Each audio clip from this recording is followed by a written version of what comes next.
nauunawaan ko yung mga ating mga kababayan na walang tiwala sa COMELEC, sa kanilang puso yun, so wala tayong magagawa doon. Pero ito na lang ang iisipin natin. Lagi, what is within your control, gawin mo. Yung labas sa control mo, bigay mo sa Diyos. Kasi yung dayaan, nandyan yan parati. So anong within our control? Anong responsibilidad natin? Bumoto. Wala tayong magagawa kung mandadaya ang COMELEC. Wala tayong magagawa kung magiging abusado sila. Ipagpasa Diyos natin yon. Ngayon, kung meron tayong magagawa, gawin natin.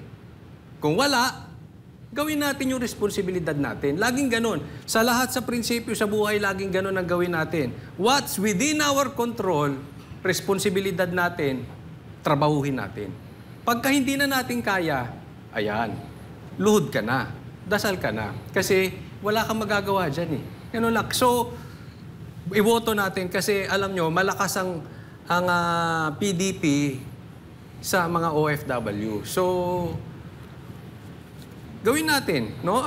Ang lakas ng PDP, ito, Mindanao, Visayas, at saka mga OFW.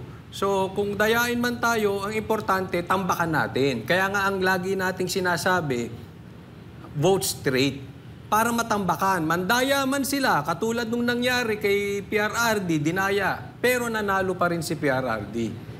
Pagdikit yan, delikado talaga tayo. So, let's just do our part.